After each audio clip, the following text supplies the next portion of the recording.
All right, let's jump right into this explainer. Today, we're taking a fascinating journey through what is arguably one of the most foundational stories in all of human history, the biblical book of Genesis. And hey, fun fact, the word Genesis literally means origin. We're going to travel all the way from the ultimate perfection of a newly formed universe, straight down into the sudden, really chaotic reality of human exile. It's a massive story of creation, temptation, and some pretty intense consequences, and we are going to break down exactly how this incredible narrative arc unfolds. Now, to really understand where we end up, we have to look at where we begin. The source material tells us this. The earth was void and without form, and filled with darkness. We're starting with the absolute primordial state of the earth. Imagine a totally dark, empty stage. It's a complete void, just suspended in nothingness, right before the spark of divine command. The Spirit of God is moving over the waters, and everything is just holding its breath, waiting for that very first, universe-shattering word. Act 1, a world of perfection. So, think about how rhythmic, almost poetic, the building of this flawless universe is. It is definitely not random. It's highly intentional. Over those first 3 days, the creator is entirely focused on forming the structural canvas of the world right out of that dark void. On day 1, God speaks light into existence, separating it from the darkness, which effectively creates the whole concept of time, day and night. Then, day 2, the waters are divided to create the sky. By day 3, dry ground actually appears, separating land from the seas. And the very first life, grass, plants, fruit-bearing trees, it all springs up from the earth. The stage is perfectly set. With that structure beautifully locked in, days 4 through 6 are all about populating that newly formed canvas. Day 4 brings the sun, moon, and stars to govern the time that was set up back on day 1. Day 5 completely fills the sky and the waters with birds and fish. And then, on day 6, the earth produces animals of every single kind. But day 6 culminates in something entirely unique: mankind. God forms a man from the dust, breathes life into him, and creates humanity in his own image, giving them dominion over the entire earth. But the absolute crucial point is what happens next. The number 7, on the 7th day, the creator actually rests. He looks at everything he's made, sees that it's perfectly balanced, completely cohesive, and he declares this finished universe as holy. The work of creation is done, and it is entirely wonderfully good.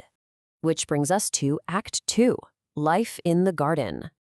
We're zooming in now, shifting our focus from the macro creation of the whole cosmos down to a super intimate micro-narrative inside an Eastern sanctuary called Eden. And right in the middle of this incredibly lush garden are 2 very distinct trees. On one side, you have the tree of life. On the other, the tree of the knowledge of good and evil. Oh, and by the way, while pop culture basically always pictures it as an apple, the original text never actually specifies what kind of fruit it was. Anyway, God gives Adam and his newly formed companion Eve incredible freedom.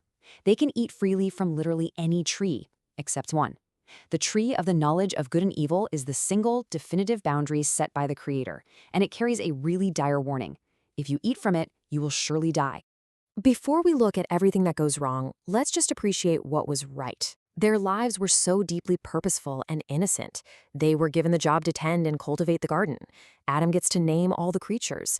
They experienced just perfect companionship with one another and with God. And importantly, they lived completely unashamed. Even though they were totally naked, they felt absolutely zero shame because there was simply no sin, no guilt, no brokenness whatsoever. Honestly, it's a psychological state of total peace that modern humans spend their entire lives trying to achieve. Enter Act 3, the serpent's temptation. Now this perfect harmony, it's about to face a massive disruption. The serpent, who is described as the absolute craftiest of all the creatures God had made, slithers up to Eve with this incredibly cunning question. Did God really say not to eat of any tree in the garden? It's a brilliant strategy, really. The serpent doesn't start out with a flat-out denial of God. Instead, he starts by just slightly twisting the command, planting a tiny, super subtle seed of doubt in Eve's mind about God's goodness and his restrictions. And once that doubt is planted, bam, the serpent strikes with a direct contradiction of the Creator's one and only warning. The lie is basically twofold. First, you will not surely die. Second, your eyes will be opened and you will become as wise as God himself. You see what he does there? The serpent twists reality to make disobedience seem not like a rebellion, but like this hidden shortcut to enlightenment. He paints God as someone who's actually withholding something wonderful from them. Imagine the heavy narrative dread building up in this exact moment. Eve pauses. She's looking at the fruit. It looks attractive. It promises wisdom. She begins to rationalize internally, asking herself, what harm could possibly come? How could gaining wisdom possibly be a bad thing? The pull of temptation completely overrides the clarity of the command. And that leads right into Act 4, the fall and exile. We have reached the tragic climax of the story. Eve takes the fruit and she eats it. She hands it to Adam, and he eats it too. And that single, fatal bite immediately shatters the illusion of wisdom. Instead of divine enlightenment, what they get is this sudden, crushing wave of immediate terror. The psychological fallout is absolutely devastating, and it happens in an instant. Their eyes are open, sure, but only to realize their own nakedness. For the very first time in human history, they feel shame. They desperately try to weave fig leaves together to cover up their bodies.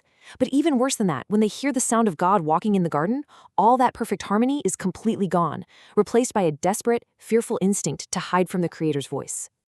When God confronts them, he maps out the cascading consequences of their rebellion. Notice how every single participant receives a very specific, life-altering curse. Step 1.